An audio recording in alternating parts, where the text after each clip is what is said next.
My name is Sheila Lamb, and I'm with the Virginia SBDC Network. For those of you that are not familiar with our organization, the Virginia Small Business Development Center is a partnership program between the U.S. Small Business Administration, George Mason University, and local host institutions throughout Virginia. With 26 locations across the Commonwealth, we provide training and technical assistance to small businesses in their local communities. Our one-on-one advising services are available at no charge.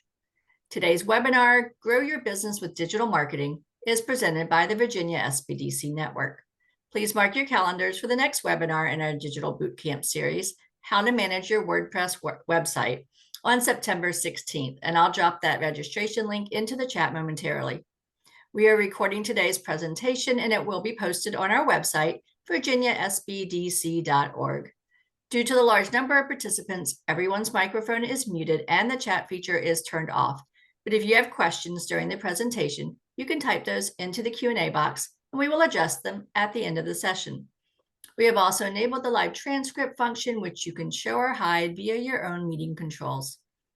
And now it is my pleasure to introduce our presenter for today's session, Cameron Nelson, CEO of Tenzing Startup Consultants.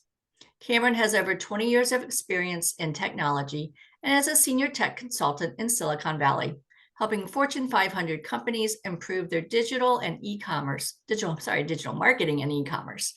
At the same time, he also founded several tech companies, including a software as a service website for tree preservation and a blockchain platform for nonprofits.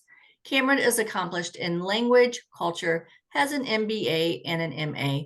He believes new technology products have the ability to help shape our world for the better. Please join me in welcoming Cameron Nelson. Thank you for the introduction. Hello, everybody. Welcome to the session on digital marketing strategies and tools, updated for this month in 2025. There have been a lot of changes happening in the digital marketing landscape, and that you as a small business owner or an entrepreneur with a startup really does need to know about. So I'm going to be covering the basic fundamentals as well as those recent changes. I'm also going to be talking quite a bit about how AI is really changing the digital marketing strategy for small businesses, because every month there's new progress being made with AI tools like ChatGPT and others. So I will be talking about that as well. I encourage you all to have some questions ready for me at the end of the presentation. So please jot those down or type them into the Q&A box as we go, and I will get to as many of those questions as we do have time for at the end of this presentation. So with that, let's jump right into this. There are 5 main reasons why you should be focused on digital marketing to grow your business and grow your presence online. The bottom line is that digital marketing creates growth opportunities unlike any form of traditional marketing, whether it's in print or in-person types of marketing and advertising strategies. And the reason why digital marketing is such a good tool is for these 5 primary reasons. Reason number 1 is that digital marketing gives you broad geographic reach as a business owner. Your online advertisements can be visible regardless of your location, and you can also restrict them based on certain parameters you put up in your ads, such as targeting certain zip codes or cities. Number 2 is that digital marketing is very cost effective compared to traditional marketing methods. It offers a lot of flexibility. As you decide to spend, you can set a daily budget of as little as $5 a day on major ad networks, and you can pause ad campaigns and resume them within just a minute's notice. So this gives you very fine detail and great tuning of your expenses. Reason number 3 is that digital marketing gives you immediate quantifiable results. So what does this mean? We're talking about the data and the analytics you can get with digital marketing that's just not available with traditional forms of marketing. Any kind of ad network you're using, whether it's Google or Facebook or X, is going to give you some metrics and data about things like conversions, or those number of people who click on your ads and buy your product. Things like email opens if you're sending out email campaigns. Also considered part of your digital marketing strategy is your business's website, so you can track things like the visits to your homepage and purchases from your product pages. Now, the amount of data you can gather here can be kind of overwhelming, especially if you're looking at it for the first time. So I am going to be diving deeper into the data aspect of digital marketing quite a bit in future slides here. Point number 4 is that digital marketing gives you great access to easily personalizing your marketing messaging. So think about it. If you see something printed in a newspaper or magazine, an advertisement, it's not at all going to be personalized to you as an individual because it's not going to know your demographics, your income, where you live, what your occupation is, and those types of things. With digital marketing, you essentially have access to all of that information about every individual who sees your ad. So using tools like Facebook, you can easily market to certain groups that have certain demographic profiles. Of course, it means you need to understand the demographic profiles of your target market, but we'll talk more about how AI can help you with that in a moment. And lastly, is that digital marketing gives you easy conversions. So when we're talking about digital marketing and I say conversion, that just means a person who saw one of your advertisements and then bought a product. So this is your goal. You want as many conversions as possible. Generally speaking, even 2% or 3% conversion rate is considered pretty good, depending on your industry. Some types of businesses are happy with even around a 1% conversion rate. So these percentages don't have to be very high because thousands and thousands of people can see your ads every single day. So these are the top 5 reasons why you should consider digital marketing very important for your business.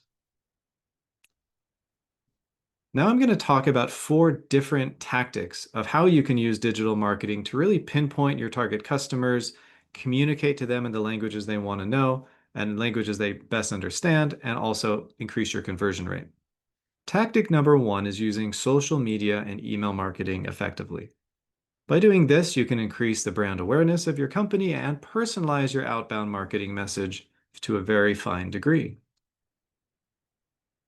Tactic number 2 is using paid ads and SEO. SEO stands for search engine optimization, and this is the art and the skill of making your website show up more in search results. And paid ads can be posted on the major networks, which I'll talk about in a moment. And these 2 tools can help you achieve great success. Tactic number 3 is making use of affiliate marketing. This is a technique that you use a third-party publisher or influencer to generate traffic to your business website or to your product pages, and they talk about your products or give reviews, and in doing so, they increase the number of sales you get online. And fourth is the analytics. So really tying all these other methods together is you're going to be gathering lots of data. And how do you look at the data? What are important data points to look at? How do you measure your success? And I'll be talking about all of that as we talk about the data analytics.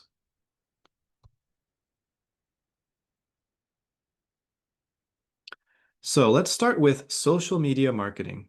The 3 main advantages of using social media marketing are it can increase brand awareness. So you might think of some of your favorite brands or companies that you see their posts online, could be Facebook, Instagram, X, even YouTube or TikTok. These are all popular channels for advertising. And you'll probably notice that a lot of the posts of these brands and companies are to build awareness of their products. So it could be doing fun giveaways or it could be helping out the community. They're not always selling the product and selling the product. They're actually just increasing brand awareness.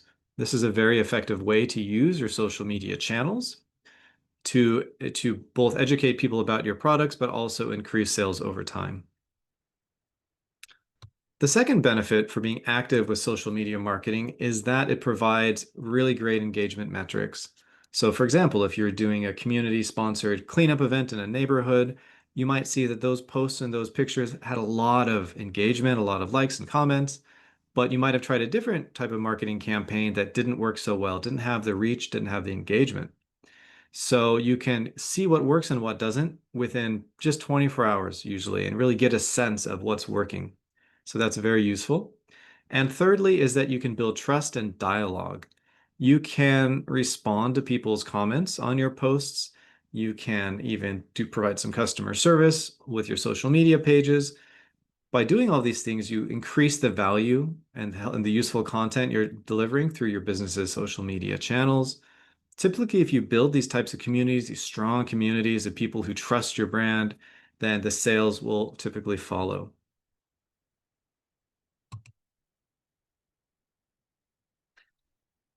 So you're probably all familiar with these four companies. These are also the most popular platforms for social media marketing in 2025. First off, we have Facebook. I call this a versatile giant because every type of company, whether you're selling a service or a product in any niche, is applicable to sell that on Facebook and to advertise that on Facebook because Facebook has over 2.5 billion users spread across the world. So it has a very broad and diverse user base. The age group is primarily active is 25 to 34. So if you're selling products to that demographic, then Facebook can be an excellent place to be active. The strengths of using Facebook is that it typically has quite a high user engagement, which means people using Facebook tend to spend longer on it every day and every week than some of these other platforms. They also have methods of posting text, images, videos. They have things called Reels, which is a series of related images or videos. And so all of these tools Facebook has built to help you tell stories that are engaging and participate in really good targeted advertising with their platform. Second is X, formerly Twitter. X is great at real-time conversions or those kind of spontaneous purchases.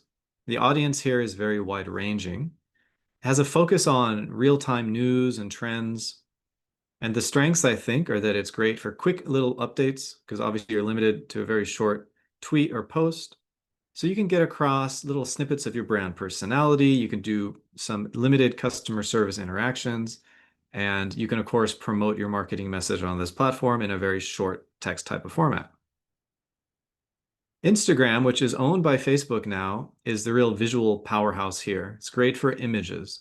The audience here tends to skew towards younger adults and slightly female. The strengths of this platform is that if you have a good visual brand identity. Now, I'll give an example here. I had a good friend from grad school who lived in DC and created a cupcake company, like the most kind of elaborate cupcakes you might ever see in your life type of thing. So with photos, they're able to really sell that product and they got a lot of sales and a lot of customers. They used Instagram for that because they had a great visual story about their company, these beautiful products. So if your product can showcase well visually, then Instagram is a logical choice to be active on. And YouTube here is obviously for video content. They're the leader. I would say that TikTok is also a very popular platform for videos, but YouTube is, generally speaking, a bigger place and a bigger audience if you're advertising. A very broad audience here. It does tend towards a slightly younger audience of under 35-year-olds. And this is ideal if you have longer video content. If you want tutorials or product reviews, then YouTube is really the place to go. Whereas TikTok, it's another video platform, but it's really geared towards short segments of like 15 seconds. So hopefully now you have an idea of what the differences are of these four major advertising platforms and where you might want to use each one. So moving on a little bit from the main social media platforms, I want to talk now about email marketing. So some of you might already be sending out emails on a weekly or monthly basis to an email list, and that's great. Some of you might not yet be doing that. But I want to talk about some of the do's and don'ts to have a really effective email marketing campaign. You want to individualize your email as much as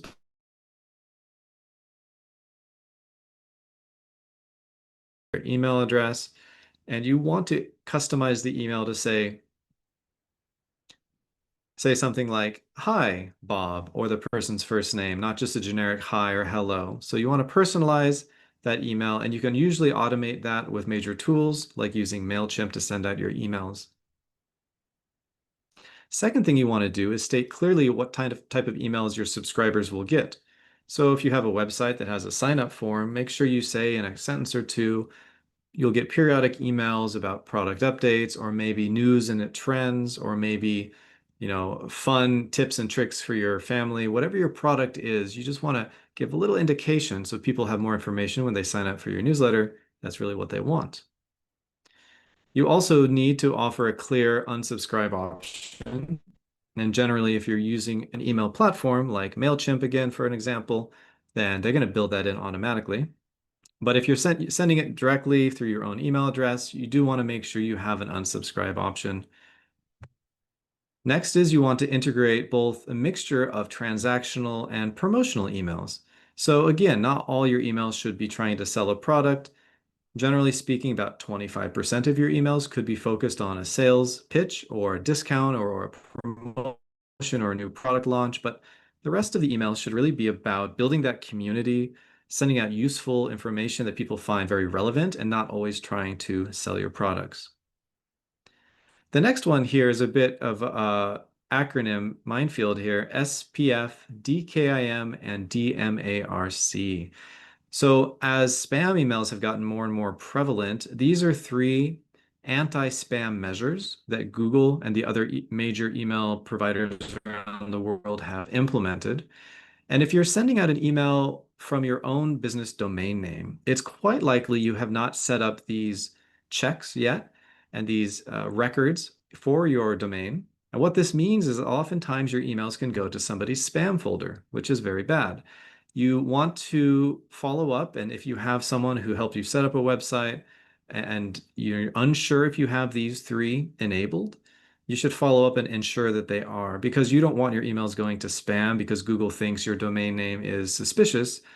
Implementing these three technologies, it only takes about an hour, and it will tell all the email servers and services that you are legitimate and not spam.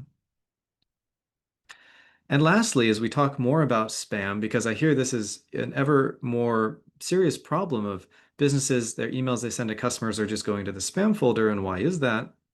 If you get over a 0.3% rate of people reporting your emails as spam, then you're likely going to go on a list with Google and Microsoft and the other big ones that says your domain name or your email address is suspicious and it's probably a spammer.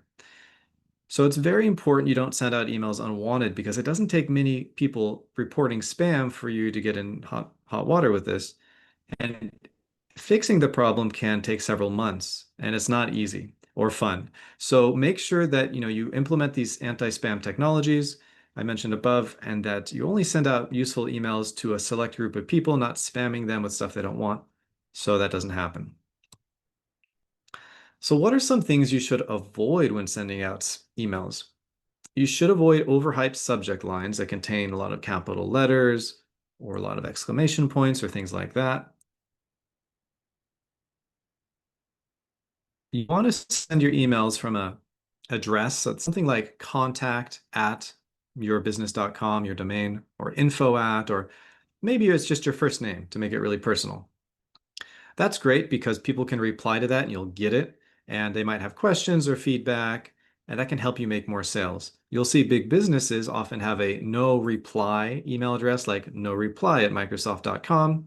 That's common because they're so big they couldn't really read all the emails they would get directly, so they try to filter those out.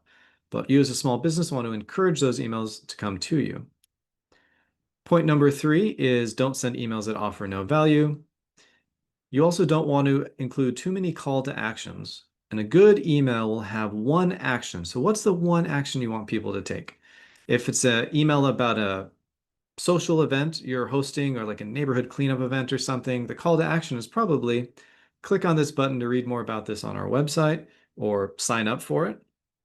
Some call to actions could be to buy a product if you have a sale. Having one call to action per email is generally the best. Next, make sure your email isn't too long. People favor emails with image or video content over pure text. And next, make sure your email address is segmented to different user groups. So it could be based on gender, age, or some other relevant factor for your product that you're selling. This ensures that if you know some of your buyers tend to buy one type of your product and another group of buyers tend to buy a different type, you can send them two separate emails. And so they're getting, again, that really accurate, relevant information that are reported as spam. You want to make sure that your emails are optimized for viewing on mobile devices, which about 60% of emails nowadays are viewed on a mobile phone. You want to make sure you're not sending emails at the wrong time or sending too many. And a common question I usually get is, when is the right time and what is the right number? So it does vary a little bit based on what industry you're in and your particular type of customer you're serving. but generally speaking, sending an email a few times a week is just fine. Some businesses send one email every single day, and they find that works best for them. As far as the time of day, generally in the morning, around 8 to 9 a.m., as people are kind of getting ready or getting on the way to work. At work is generally a bad time because people are too busy. But between 4 and 6 p.m., as people are getting ready to leave work, is another good time when they might be checking more personal emails and taking an interest in them. And lastly, don't ignore analytics because almost every email system you would use is going to have data about how many people read your email, how many people finished reading your email top to bottom, how many people clicked on your call to action, etc. So understanding the patterns of your users is very helpful when making an effective email campaign. Moving on to the tactic number 2. These are the paid ads. Now, everything we talked about before with emails and with social media posts, to a large extent, those are unpaid. You can do those for free. But everything we're talking about here is a pay-per-click ad or PPC. And this is an ad where you pay a certain amount of money. It's a little bit like 20 to 40 cents every time somebody clicks on your ad, whether or not they buy anything from you. There's several large ad networks. Probably the largest and the most relevant for most of you is Google Ads, which includes YouTube. There's also Microsoft Advertising, which is on the Bing search engine. It's on LinkedIn because Microsoft owns LinkedIn. Also, a huge ad platform is Facebook, which owns Instagram, so they're bundled together. You can also have ads on Amazon, the e-commerce platform, if you sell there. You can have ads on X, which was Twitter, and TikTok is becoming more and more prevalent, seems every year, with ads if you have the short video content. So regardless of which ad network you choose, there's 4 main factors which determine the quality of your ad and how the algorithm at these companies match up your ad based on the user search. So the first one is going to be your ad quality. The ad quality means do you have any spelling or grammar errors in the ad? It should be perfectly clean and clear English grammar. It shouldn't have a lot of exclamation points or capital letters that would decrease the quality. The second main factor is the keyword relevance. How many words and short phrases match up from the user's search terms to the words in your ad? You can do some research to find associated keywords and search terms. So if you have a list of some words you think people are going to be searching for, it's useful to go find some tools to help you find related keywords that are popular searches, things you might not have thought of. You can incorporate those into your ads to make them more relevant. Third is the landing page quality. So because online advertising offers that instant conversions, like I mentioned before, every ad has a link. That link goes usually to a product page. So the search engine is going to look, or the ad network here was going to look at the quality of that landing page. They're going to look at, does it have proper grammar and spelling?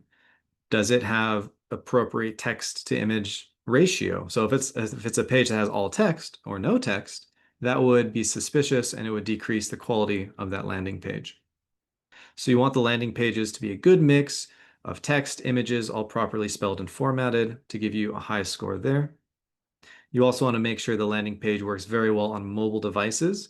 So if your website is getting a bit older, it's 4 or 5 years old, then you might have issues of it not displaying properly on some mobile devices, and you will be penalized if that's the case. So you should definitely double check it if it's older.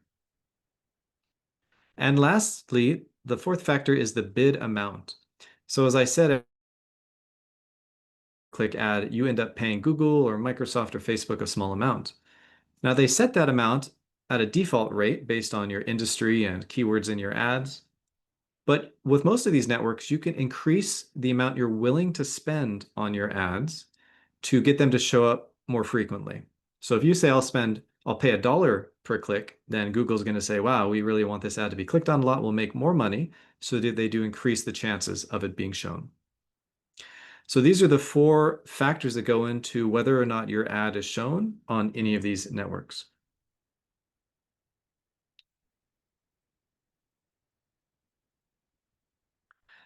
So everything on the previous slide was you pay for it. Now, everything to do with search engine optimization is free visitors to your website without you having to pay more for it. By having good search engine optimization, it increases the search ranking of your website on Google or Microsoft, and you get free clicks to your website, which is great. You want as many free clicks as you can get versus the paid clicks.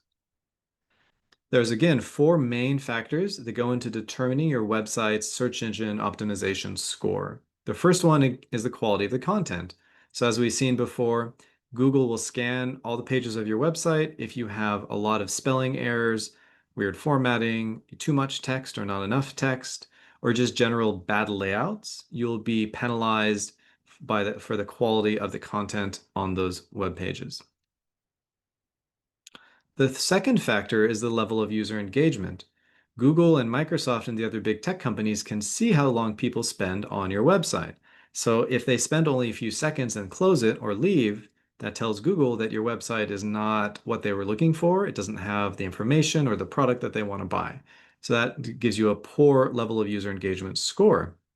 And what you want to do is keep people on your website as long as possible. But you can do this by having them watch a short video or have enticing product pages that they spend more time looking at. So the higher level of user engagement, the better. Number 3 is the website mobile friendly? Because a large percentage of people are looking at it on a mobile device. And fourth is the number and the quality of your inbound links. So an inbound link is another website that is linking to your website. And the more of these the search engine recognizes and sees, it says, okay, your website is an authoritative source of information in this industry or with this product because you have 10 or 20 or 50 websites actually linking to yours. So this is really good for you. You want as many inbound links as you can get. You could find suppliers or partners who are willing to link to your website. If you're listed or have a local news story published about you, the news article might link to your website. These are all excellent sources of inbound links, as well as having links from social media like Facebook, X, and Instagram.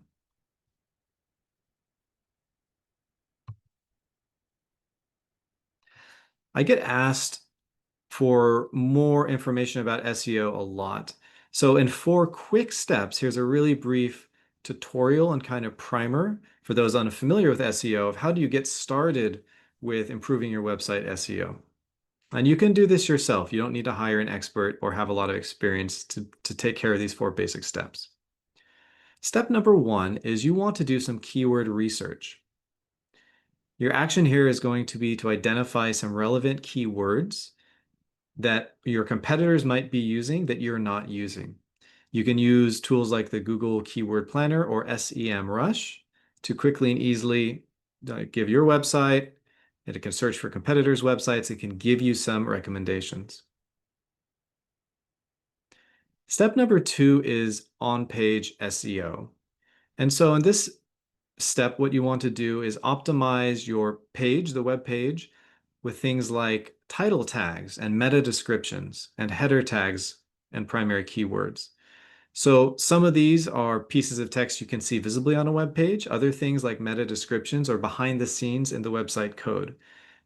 By making sure these things are set up properly, you can increase your SEO. And many small business owners have never taken the step to look into this, but it's not that hard to do. And I definitely recommend you look at the behind the scenes type of data like the title tags and meta descriptions. Number 3 is your content quality. Mentioned this a few times before. This is a big driver of improving your SEO. Creating high quality, relevant, and engaging content will keep people on your website longer.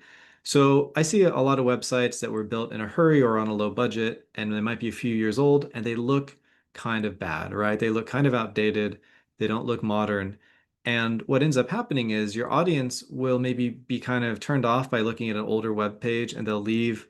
And so you might need to think about revamping or modernizing your website to really help with the point number 3 of having a beautiful website with high quality content that keeps people there longer. And part number 4, your load speed. So if you have large images that are taking a long time to load, this can really hinder the experience of somebody trying to view your website quickly. You can improve your website's load speed by usually optimizing images. And you can also implement a few technologies like browser cache and reducing redirects. So this might be a little bit more advanced than some people are comfortable with, but it's definitely a good step to take if you have the time to look into it or to hire, an SEO expert to do a few of these tasks for you, because you would be really surprised how implementing some or all of these can be in improving your website SEO and getting more visitors to your website and then increasing your online sales.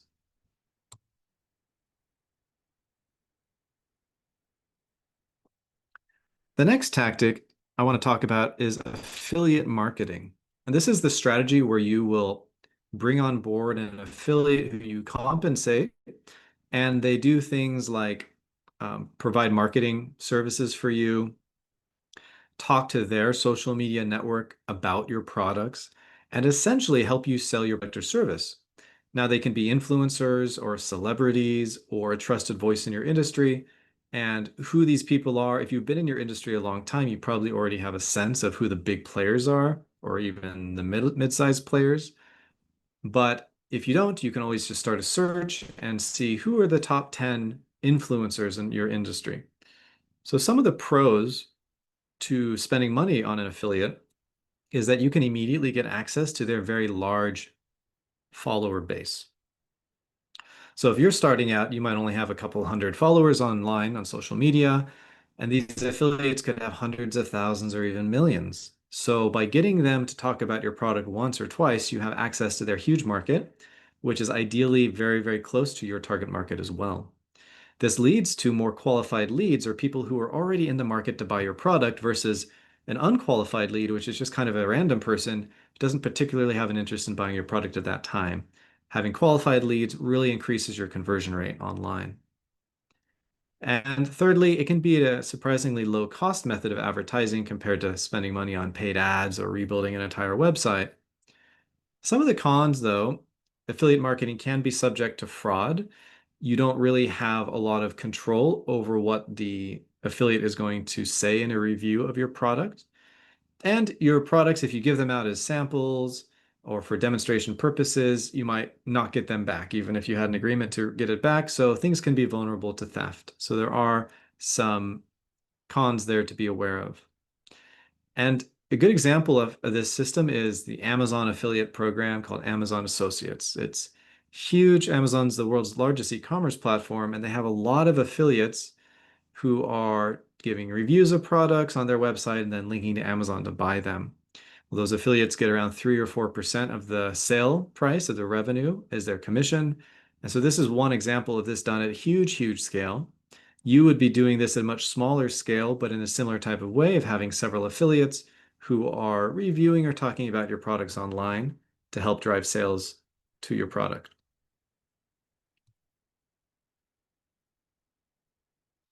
So there are three main types of affiliates that I'll briefly talk about here.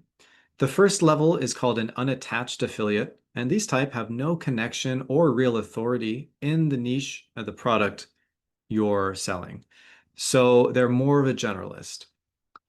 These type of affiliates could create ads for products and earn a commission. So in the example of Amazon Associates, those are probably mostly unattached affiliates. They're not really experts in the products that they're talking about. They're just hoping to get the commission through the Amazon affiliate program. Secondly is a related affiliate.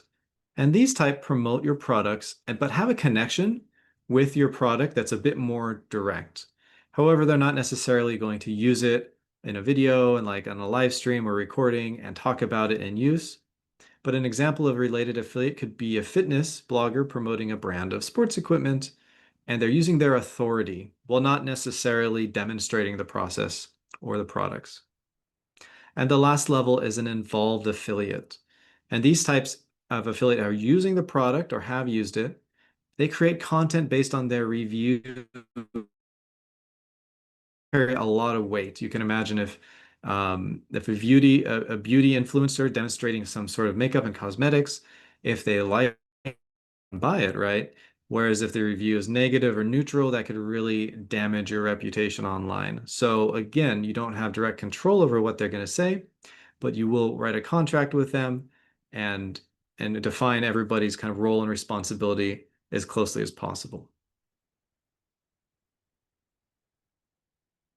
So we've talked about three major tactics that are the most important ones for being successful in digital marketing online. And I've also hinted about how analytics runs through all of these platforms, and you'll have a lot of opportunities to look at charts and graphs and data. And some people I know really like that, and other people really don't like looking at that. And whether or not you love it or you don't, here are the six main areas that you should be aware of. And it's worth it to even just glance at these once or twice a month if you're doing online marketing. So you're at least comfortable that you're going down the right path. You're not spending money or time in places that are totally a dead end for you. The first thing to pay attention to is traffic sources. So this would be very visible if you have analytics on your website, and you can see if you've gotten direct visitors. So maybe they've clicked on a link in your email, organic search visitors who found your website because you had good search engine optimization and you showed up in a search result, or traffic from a affiliate marketing referral. They had a link in their Facebook post and you attract that link. And so that's an affiliate marketing traffic source. Very useful to understand where your traffic on the web page is coming from, to understand where you should focus your marketing efforts. Secondly, are your page views. And this metric measures the number of times users load your web pages and which pages on your site attract the most attention. Usually speaking, your homepage will have the highest number of views of all of them. But if you have a really big ad campaign that's going to a certain product page, you might see that there's a huge number of views of the product page. It can also be useful in determining if you have a lot of views but very few sales or conversions, you could look at the page and find a problem that's preventing people from making that decision to buy. Maybe the link to checkout now is broken, or maybe there's the wrong images up, or the text is not legible for some reason, and people are turning away from buying this product. So it's useful to find problems. Point number 3 is the average session duration. Again, the longer people spend on the site, the more that improves your SEO, because it seems like your site just has more valuable information. Increasing people's eyeball time on the site can be done by really engaging images, nice videos, and useful information that's just really relevant to the people looking at your website. You don't want people who are not in your target market to go to your website because they're likely to leave right away, which will hurt your average session duration metric. Number 4 is your bounce rate. And this is a negative metric. The bounce rate, the higher the bounce rate, the worse your website is performing, because it measures the percent of people who leave your site after viewing only one page. So if they bounce off your site after just looking at your homepage or a product page and they don't go anywhere else and they haven't bought the product, this tells the search engines there's something not relevant about your website and they shouldn't promote it as much. This is a good indicator of the effectiveness of your content and your strategies in any online marketing campaigns you're doing, if you're getting the right kind of qualified leads to your website or not. Data point number 5 is the exit rate, and this shows what page of your website visitors left from.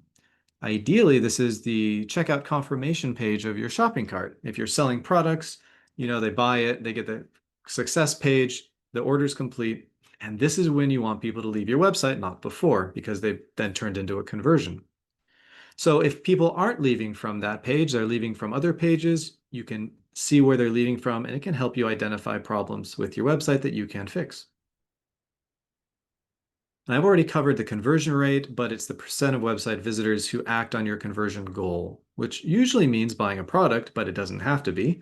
You might be more interested in building up your email sign-up list, so sign-ups for your newsletter, or some other action which benefits your business. It doesn't have to be always buying a product. And yes, you can track multiple conversion rates if you have the mental bandwidth to think about all that, but generally the bottom line just comes down to online sales, so you want the conversion rate to track to the goal of making a purchase on your website.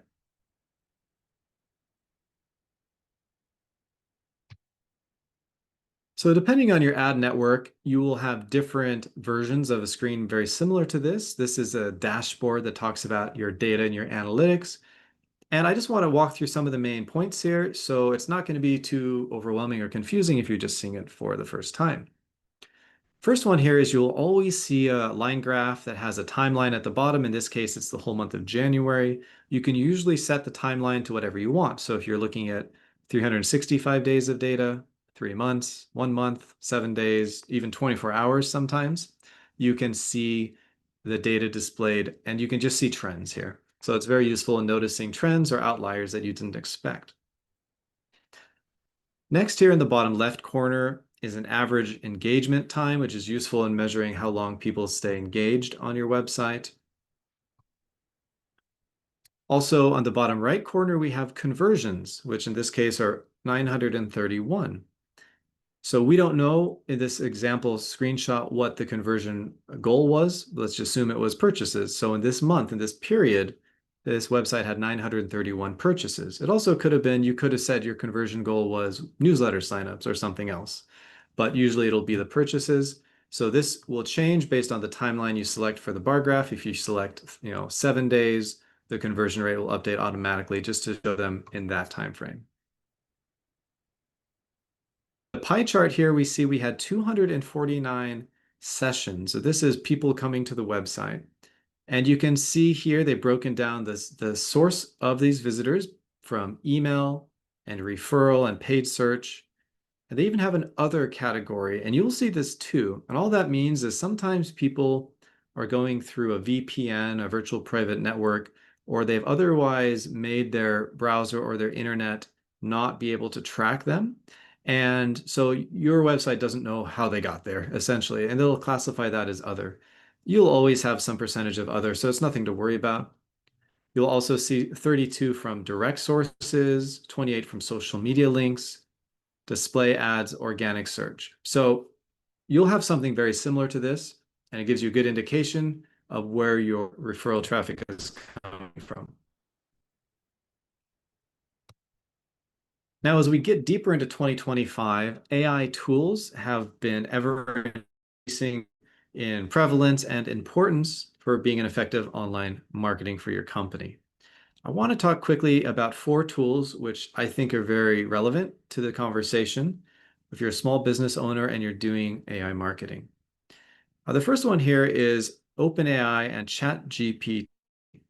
Now, some of you might have already used this tool, and it's really good if you're trying to marketing topics, or you want to write the content for a blog post or do some research and have it write the content.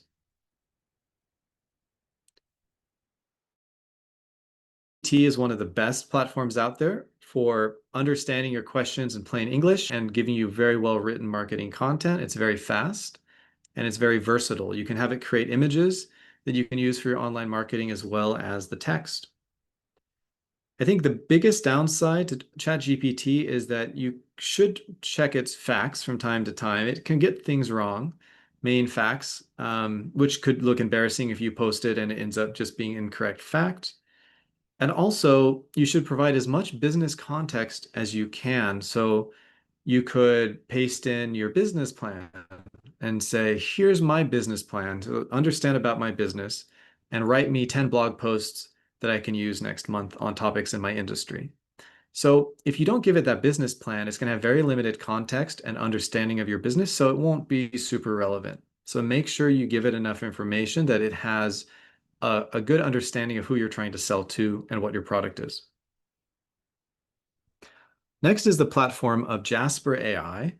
Really great at writing copy, which is the text, and thinking of marketing campaigns. It really excels at giving quick updates and being accurate with a brand personality. And it can also help you with customer service interactions. It has the option of embedding on your website so they can chat with the chat bot, and it really sounds like they're chatting with a human. It only has, if you're going to do some of those fancier things like the chatbot, you have to pay. There's no free tier for that. And you do have to also spend some time editing its kind of settings to get a more personalized answer out of its AI. Next is Midjourney, which is purely for image generation and also video generation. So if you're looking for some visual branding, so mock-ups of products or even AI photorealistic people using your products, you can create all those with Midjourney. It can be useful when starting collaborations with your influencers for affiliate marketing. And generally speaking, with using AI images, younger demographics tend not to mind it as much as older demographics who don't really like seeing AI images if they're very, very obvious. And fourth is Surfer SEO. And Surfer SEO helps you improve your website's SEO with an AI engine that analyzes your content. And it can help write both long form content, which would be like several sentences or paragraphs as long form versus a single word or short phrase. So it can really help improve your SEO, the paragraphs you would be displaying there on the homepage or the product pages. But it's not really a full set of SEO tools in the sense that it doesn't encapsulate every part of SEO. It just really looks at the front-facing paragraphs and descriptions in the text that are visible on your website, not the back-end stuff. So I think by understanding these four tools, you might be able to decide which tool or tools will work best for improving your online marketing strategy and helping to accelerate your efforts. And especially important as we go through 2025 into 2026, I think almost every business, whether it's big or small, will be leveraging AI tools more and more for their marketing.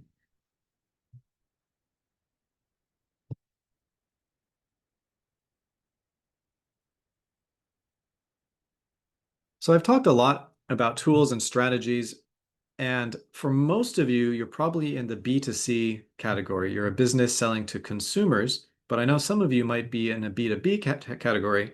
You're a business selling to a business. So I want to quickly talk about what are the best practices and how do they differ between if you're B2B or B2C. So with a B2B type situation, your target customers or clients tend to have a longer process to make the decision because they're another business. They're not a consumer or an individual. So your sales process or funnel takes longer. And the best strategy for your social media marketing is to build longer term relationships with your target customers.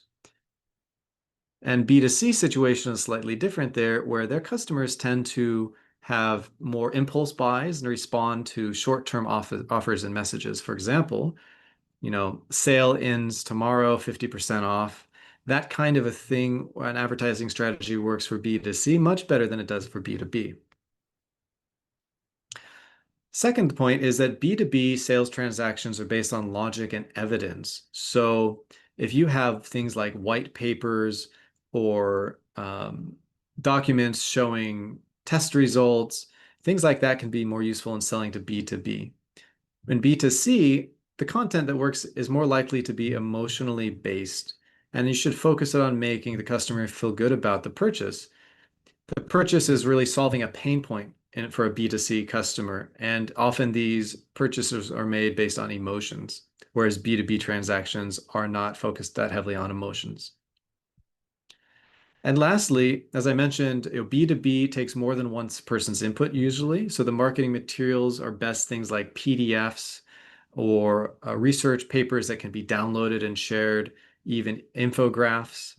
Whereas B2C customers favor one-on-one connections with your brand. So direct engagement on social media, responding to questions or concerns immediately helps to sell to the B2C crowd much better.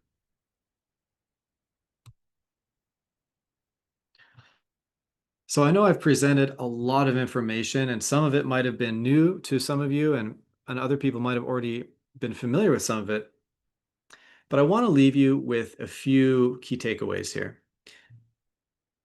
First, digital marketing is very useful because it can help you expand your online sales by understanding your customers' likes and preferences more, by having access to their data online. You can also understand your customers' buying habits by looking at your own analytical data, whether it's your ad campaigns or social media posts or on your own website. You should be looking at what you can do to improve your own website by looking at your analytics and determining how you can improve it. And you can also better target customers with outbound marketing with a really good email marketing campaign. So I just want to leave you with two final tips. The first one is to stay active. As I mentioned, AI is really shaking up the online marketing landscape. and it's always evolving. So it's important for you as a business owner to continue to learn about new strategies. What worked a year or two ago is not working as well anymore, and that'll be the same going into the future. I recommend you talk to other business owners about how they're marketing, what they find is working and what's not working for them. Stay abreast of latest news trends and also thought leaders in your industry. And also continue to come to free sessions like this at SBDC or other nonprofit organizations, which can continue to teach you the latest techniques and tools to use.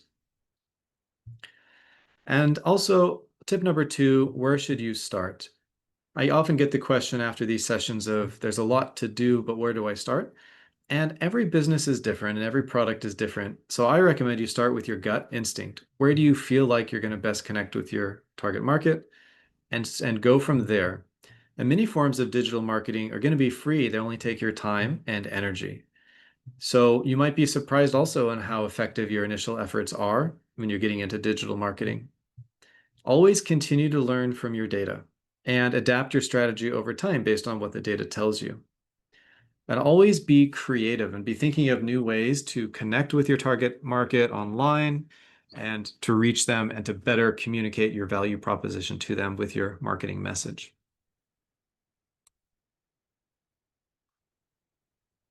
So that wraps up the presentation. I hope it was valuable information to everybody, and I do look forward to taking your questions right now, as many as we have time to get through. So feel free to type those into the Q&A box above. Thank you, Cameron. We do have a couple of questions in the Q&A box. We'll go back to the beginning of your presentation. The first question was, social media's audience seems to lean younger across all platforms. Our customers tend to lean older, 50 plus. Is it still worth engaging in social media? And how can we best utilize social media knowing our customers are older?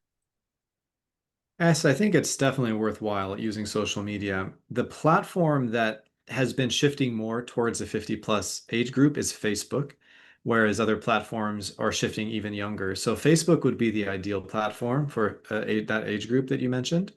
And I think having a business page, having posts on that several times a week, and using some of the other marketing tactics I mentioned, even Facebook ads, would be an ideal way to reach that demographic. With Facebook ads, you can specify what age you want the ads to be shown to, what age of person. So you can just specify 50 to 65-year-olds, and it will not be shown to younger people, based on the information they reported to Facebook. So Facebook might get it wrong occasionally, but generally speaking, that's very accurate. So you can make sure your ads are only being shown to your demographic, which can be really nice. That is great. Let's see, next question. We've done meta ads in the past, in addition to the image with text overlaid.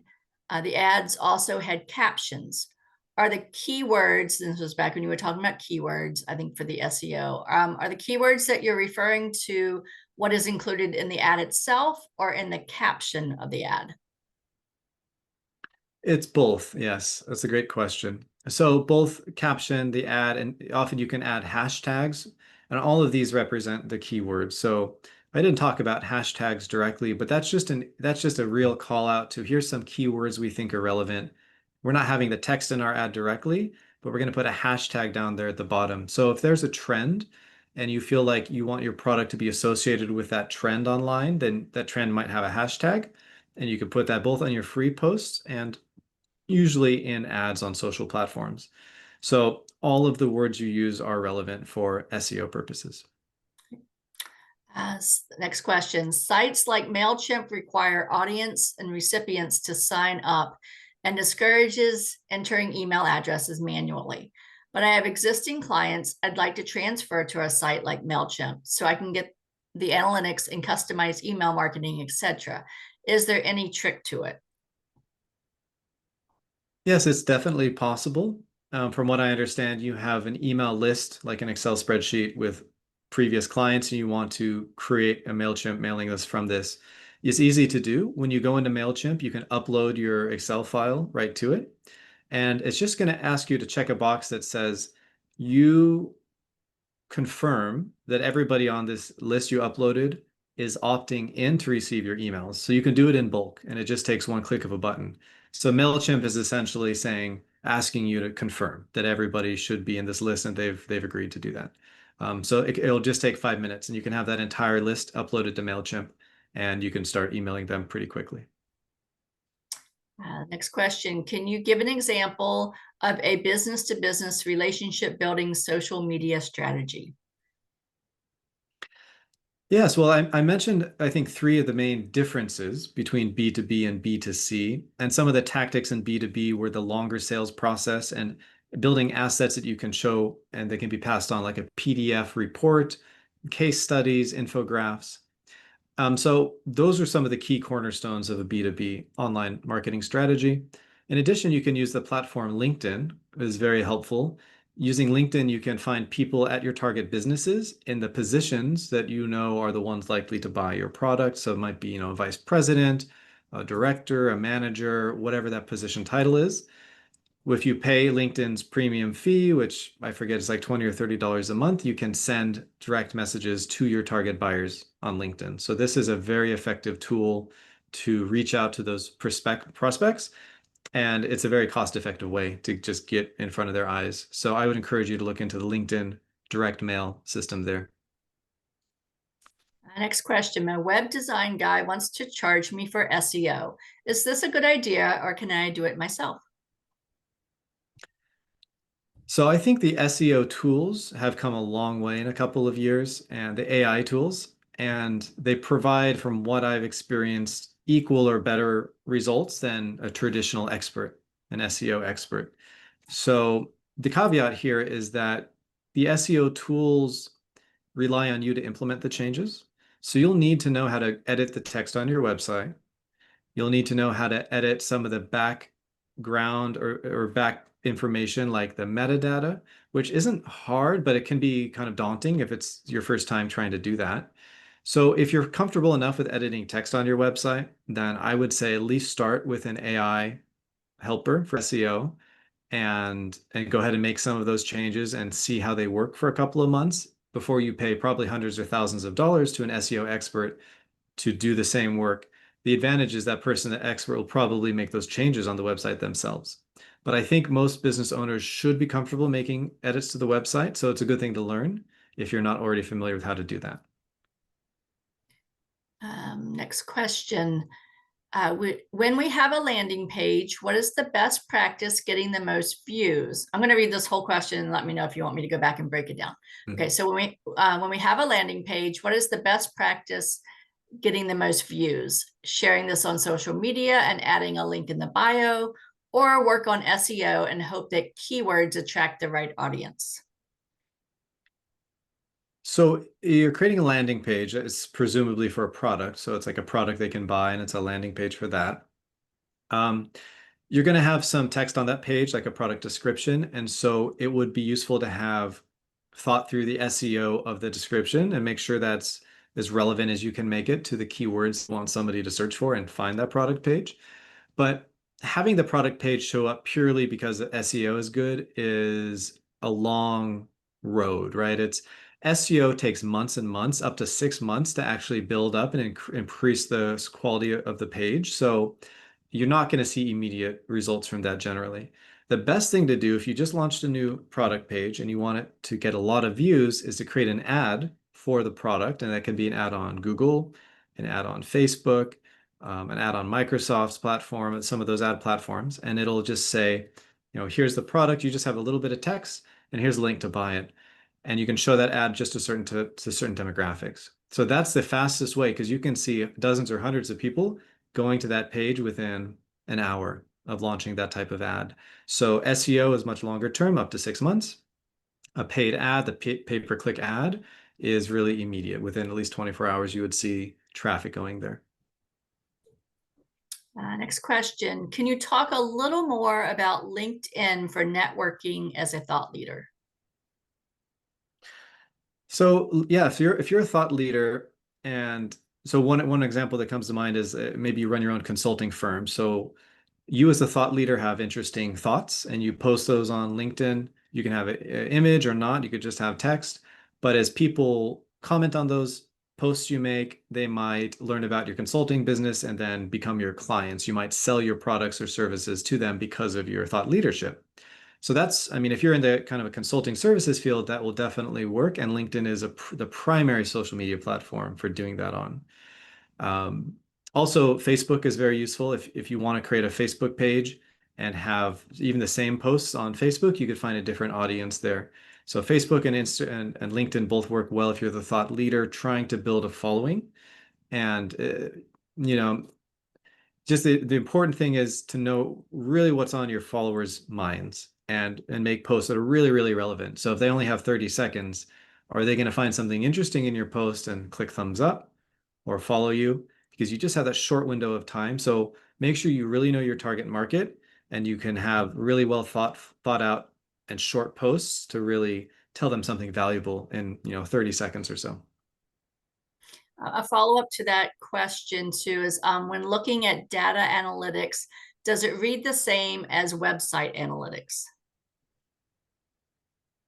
It's very similar, and technically, analytics falls under the data analytics umbrella. Data analytics just means the data you're receiving and, viewing that some way. So the charts and the graphs I showed you in the example, that could be your website analytics. That could also be an example of a Facebook post analytics or an ad analytics.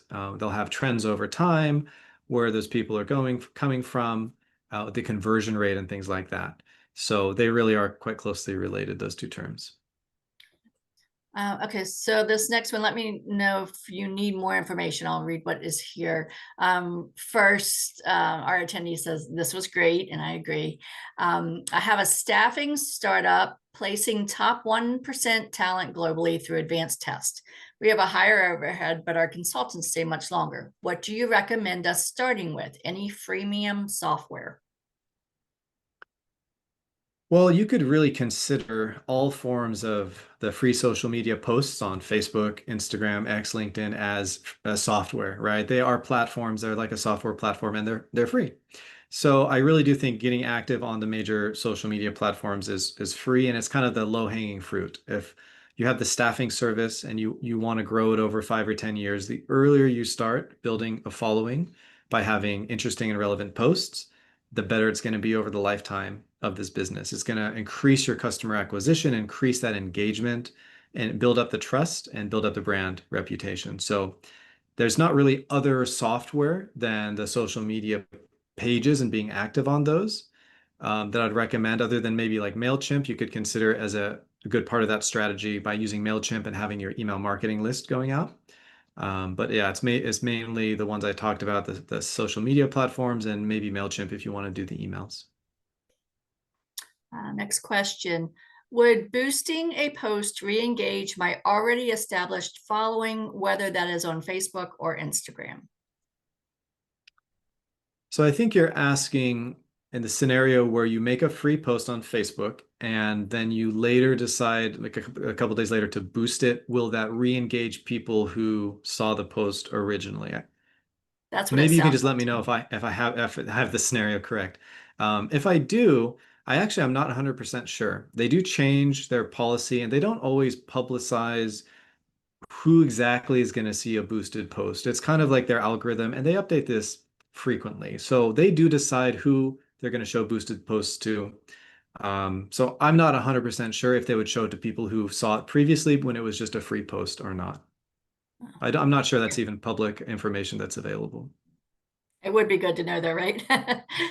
Yeah, it would be good to Uh, know. But I think they keep it under wraps because if they want to change their policy at a spur of the moment, they don't have to communicate that and maybe get people upset because, oh no, you changed it and we expected one thing and you gave us something different. So they don't really disclose a lot about that. They do, when you boost a post, what they do say is they estimate how many people will see it. They'll say, we estimate 5,000 to 10,000 people will see this boosted post based on the budget.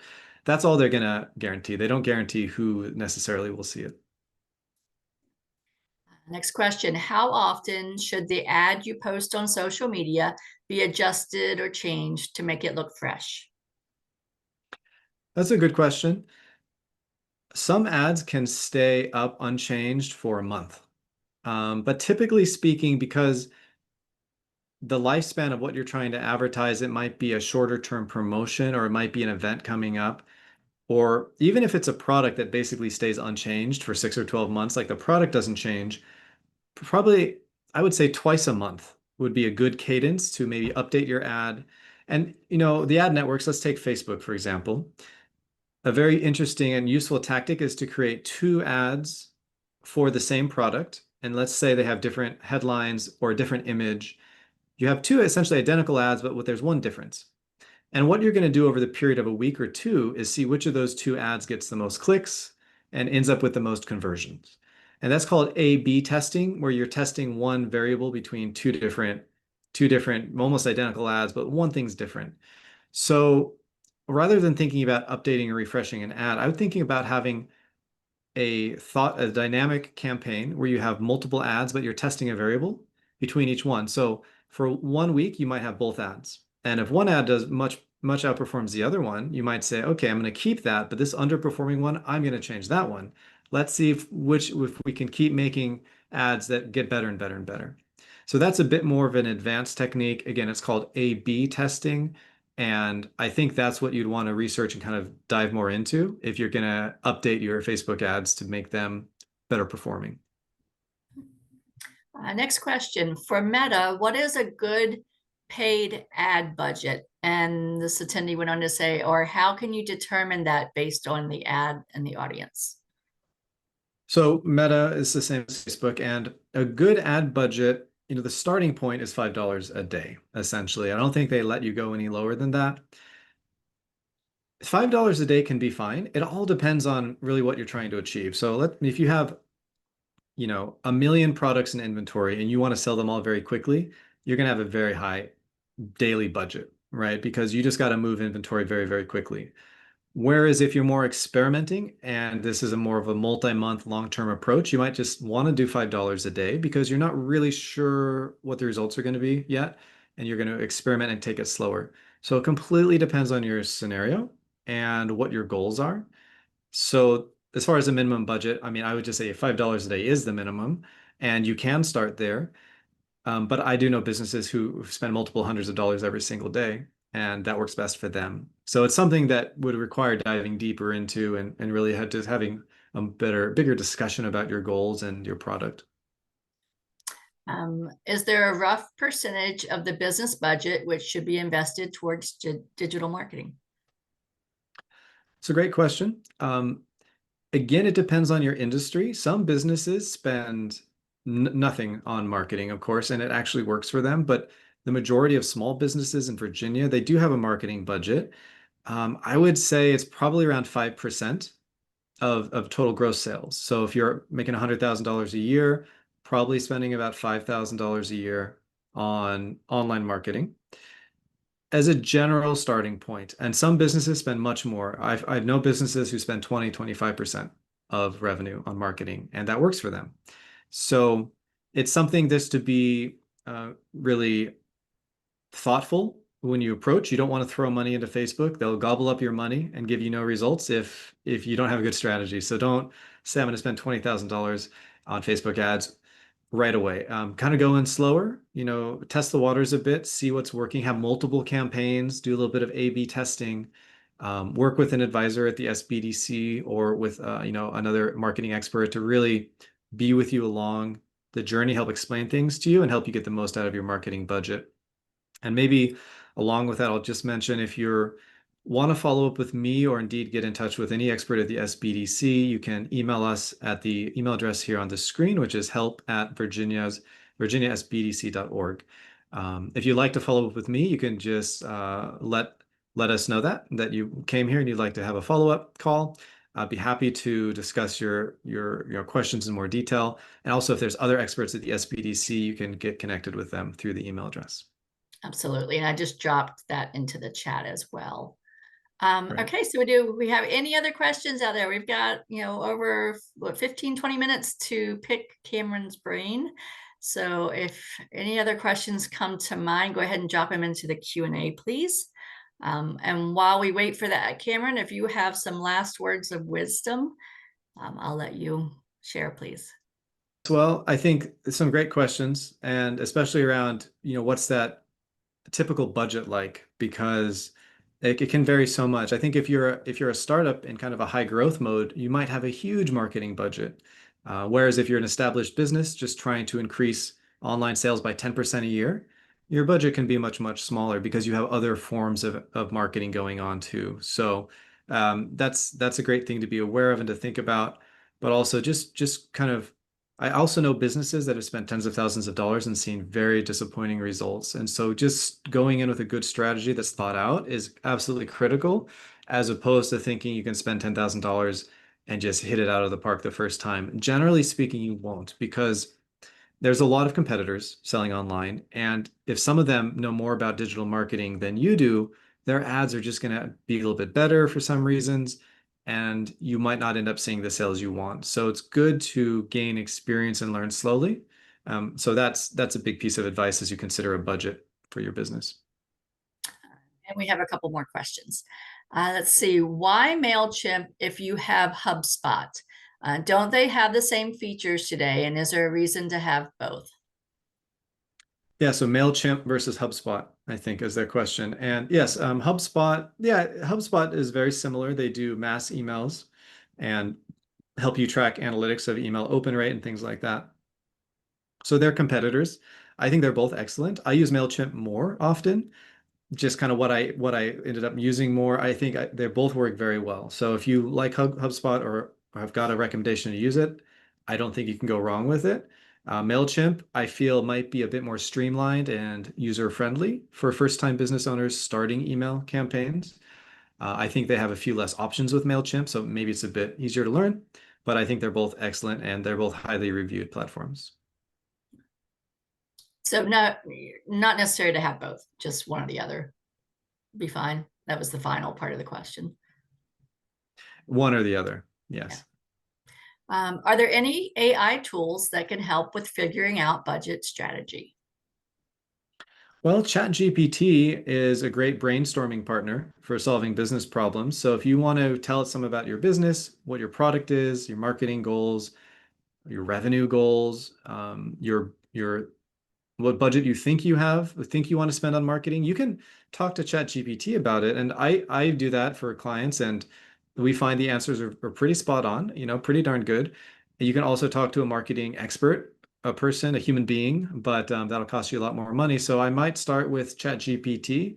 You can just even do it for as a free user, see what its ideas are, see how comfortable you are with its recommendations. But that's, even 6 months ago, that wouldn't have been possible. But the advancements AI have made very rapidly in research and analysis and marketing strategies, you might find it to be very helpful. And a lot of small businesses that I consult with use that quite a bit for their marketing strategies and even talking about budget considerations. We have another question. For business to business marketing, should I use a personal page or a business page? So I'm kind of imagining here the scenario is LinkedIn and you're marketing on LinkedIn or even Facebook and you're wondering, should you do it through a business? Yeah. Um, it depends. A lot of successful service-based businesses, like a consultant, might just their brand is their personal page, right? Like they don't have a business page, just like you're hiring an individual for the service provider, they're the expert. And in that case, yeah, I don't think it hurts to do a personal page communication. However, I think with every business type, you should have a registered business entity, like an LLC, a limited liability corporation at a minimum, which protects you from liability and you also get tax benefits. So if you've already set up a business LLC, it might make sense then to create a business page on your social media networks and kind of make it sound more legitimate, less of a personal business like your side hustle versus you have a company now and your company is doing the outreach. You just have to decide, you just decide what do you think your target market will respond most to? Do they want that kind of freelance vibe or do they want to be hiring a small actual company? Are they more comfortable with that? And you can decide what you want to brand your online presence as appropriately. And also, if you create a website for the business, how is it branded, right? Is it your company or is it a personal page and you have your services there? So you got to think strategically about your brand image online and what's going to work best for your target market. Let's see, we have another question. What is the best marketing avenue for a startup service industry? In this case, she's selling class sessions. Okay, so your product is selling online classes. I think they're online. And you're wondering how to market that as you're a startup just starting in this. Well, the first thing that comes to mind is there's several online course platforms or specifically made for people who've made online courses and want to sell them. Udemy is one, Udemy, Udemy, and Coursera is another. So I don't know if you've looked into those, but their entire platform is built for helping people who want to sell their online curriculums. And so they have a built-in audience already. So that might be a place to list your courses. Other than that, you could, of course, build your website for the business where you could have subscription packages and people could pay you and to get access to courses. You'd have to build out that website infrastructure to support that, but it's possible. And then Facebook and Instagram pages could help funnel clients to your business website and help you get more people looking at it and then signing up for your courses. So without knowing a ton more details about what you're trying to achieve, I think those are my main recommendations of how to proceed with an online marketing strategy. Okay, I'm going to put out a last call for questions. See if anything comes in. I think we've had a lot of great questions today.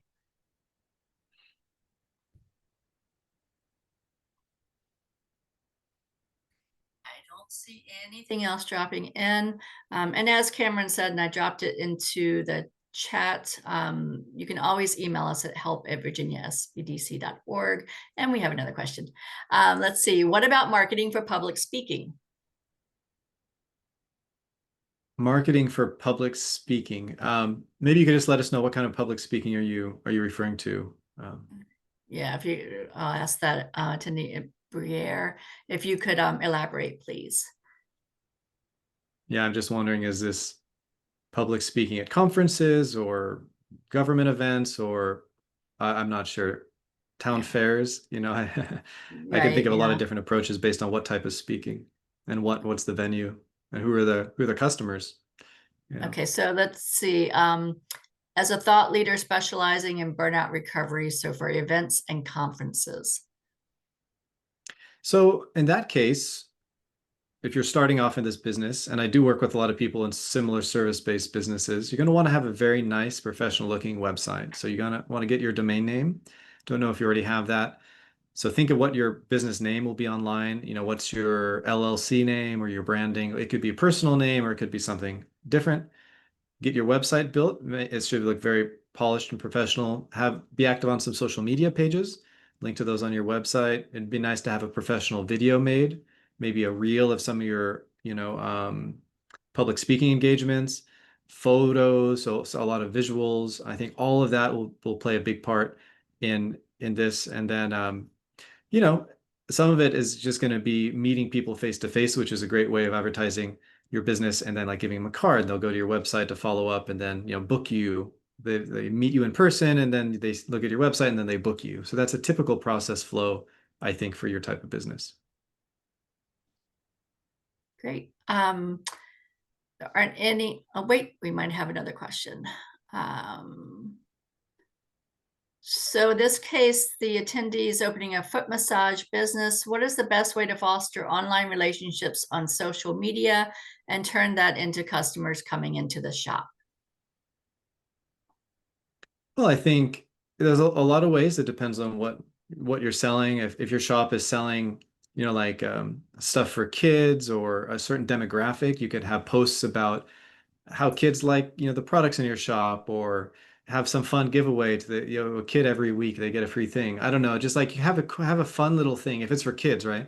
But if you're selling to maybe the elderly and you're selling wheelchairs, like how you're going to market will be completely different. So I think you just need to think of what's some fun, engaging way that is related to your product and your target demographic. That should be your social media post, right? It could be some pictures, some videos. So I think just take what you know about your target market and think, what would they find interesting? And that'll help them share and like your content, share it with your friends. That can help it really spread, and you can get more followers online and therefore more visitors to your website and to your brick and mortar store, since you have one of those. Let's see. So going back to the question about the marketing for public speaking.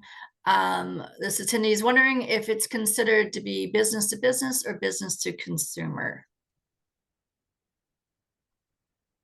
That was someone speaking at conferences about burnout.